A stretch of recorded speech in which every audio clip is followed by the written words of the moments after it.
Unong yalam ke Mpcc ubalang ko parwar, ulaong ba ka Meghalaya shakta jurbha, na kajing ha ka puli puthi jongkari India. Ulak daw, masawajar sispan riup saungut ki Samla puli na Meghalaya, ki Hap Ïaleh Biang ya ke examen Neet, kapapin ya ke jingduna ha ke rukom bniah examen ha kari.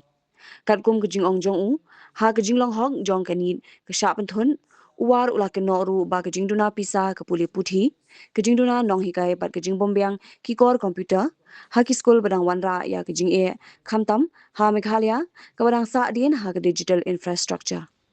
Ulama ham ba kanit ka batmu banlong online naru usnam arjar arpunyo kan kta jori ki Samla pule nong kendong ula pin kudru da ka boong ba ka system pule puthi Mynta ka penle jingmut parat ki examen hinrei kampenroi purai ki sab bar ki jingtben jong ki Samla pule. Good afternoon, everyone.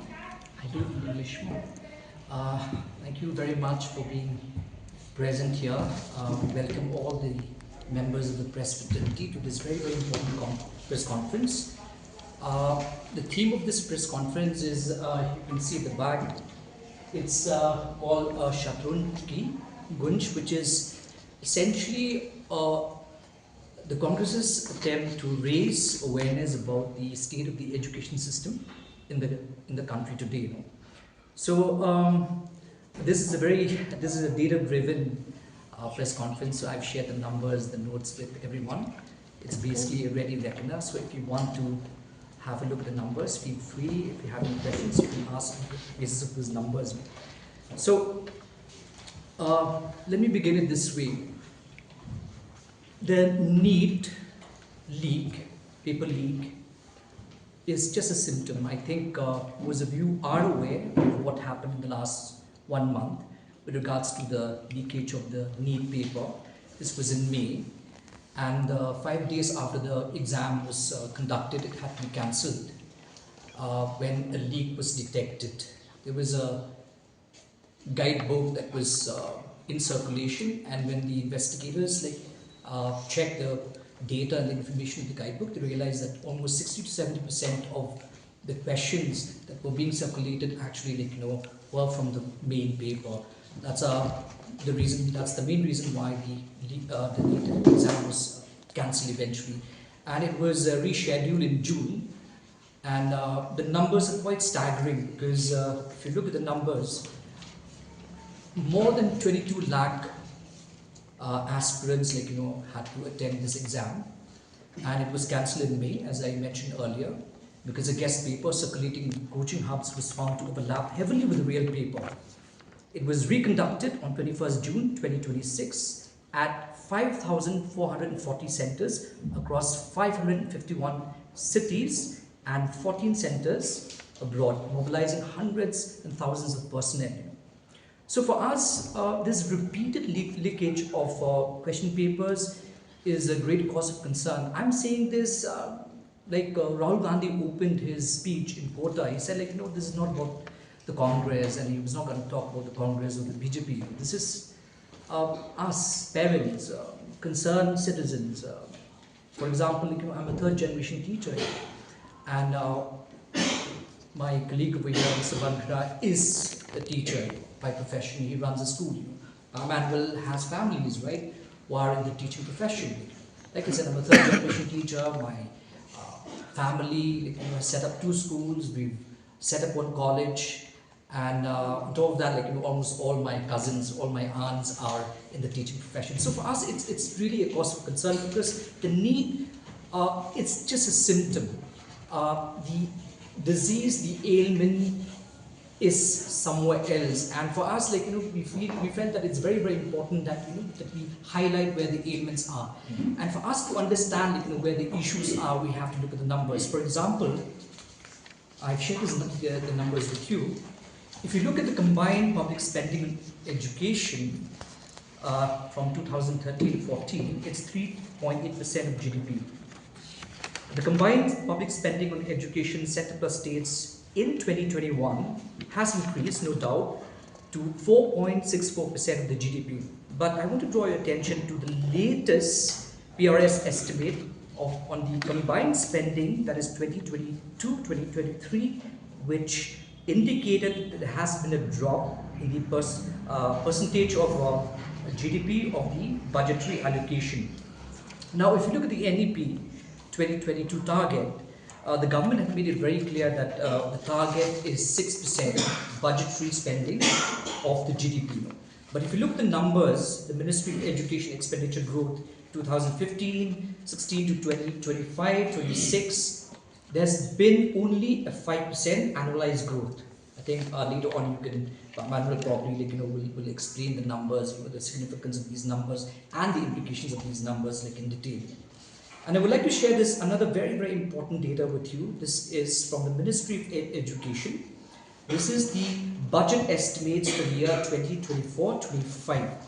The number is huge. It's 1,20,628 crore. But here is the devil is in the details actually. If you compare this data with the data that was released by the Ministry of Education in the previous financial year, we noticed that there has been a 7% lower allocation. So the budgetary allocation for the year 2024 to 25 has seen a reduction of around 7%. Now 7% out of 1,20,000 crore, 628 crore is a huge amount. Now it doesn't stop there. The data further indicates that that the higher education allocation for 24-25, that is the budget estimates, has further reduced from by 17% lower than the 2023-2024 revised estimates. Now again, as a teacher, this is a particular concern for me because I teach in the university.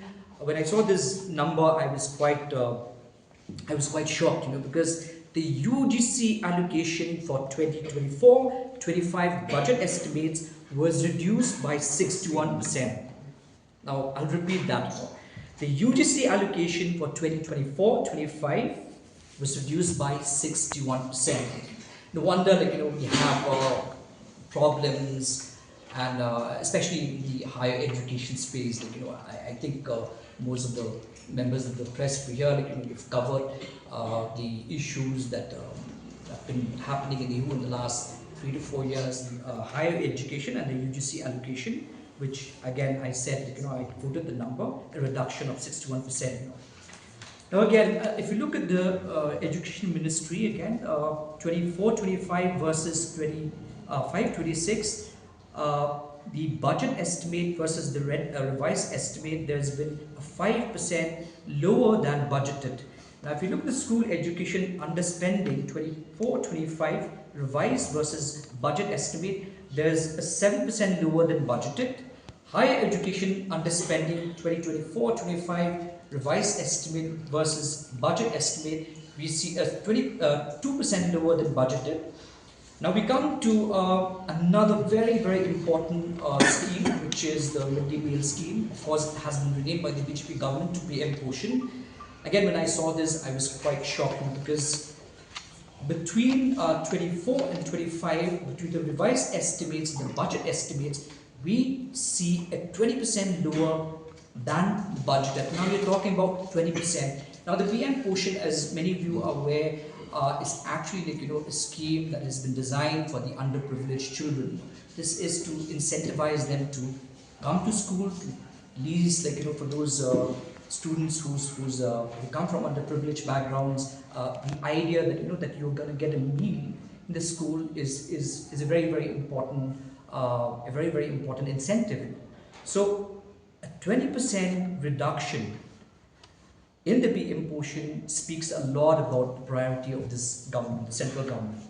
Now I want to quote another very, very important number, very, very important data. This is the PM Shri program. Between the revised estimate and the budget estimate, we noticed that there's a 26% lower than budgeted. Now the PM Shri program is another flagship program of the central government, which was designed, which was rolled out to improve the learning outcomes, to improve the infrastructure and the teacher training education of the in the country. But we noticed that that in 24 and between 24-25 there was a 26% lower than budgeted between the revised estimate and the budget estimate. Now we come to another program which is called the STARS program. We noticed that that there's been a 32% lower than budgeted between the revised estimate and the budgeted estimate.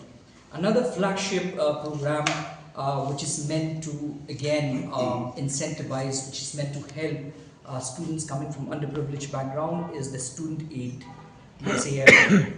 Again, we noticed that there's been a 33% lower than budgeted between the revised estimates and the budget estimates. The PM Usha program, again another staggering number, because we see a 51% lower than budgeted between the revised estimate and budget estimates. So I'm sure, once you get to go through these numbers in detail, probably you'll understand the significance of what's happening in the country today. So, like I said, the need is just a symptom, but I think the ailment, the main problem is the simple fact, that the BJP really doesn't care about the state of education in the country. Mornings are always busy. Everything feels fast. I hear mom shouting and I'm trying not to be late. Outside, Shillong is already awake. Cars move slowly, horns are loud. It feels like everyone is in a hurry. Then the STEMS bus comes in, bright and yellow, always on time. The caretaker waves and I feel okay. Inside, we laugh and sing. We share snacks. We help each other with homework. It feels nice. My parents know I'm safe through the STEMS app on mom's phone. Because this bus isn't just a ride. It takes us to school with friends and a little bit of hope. This is STEMS, our ride, our future.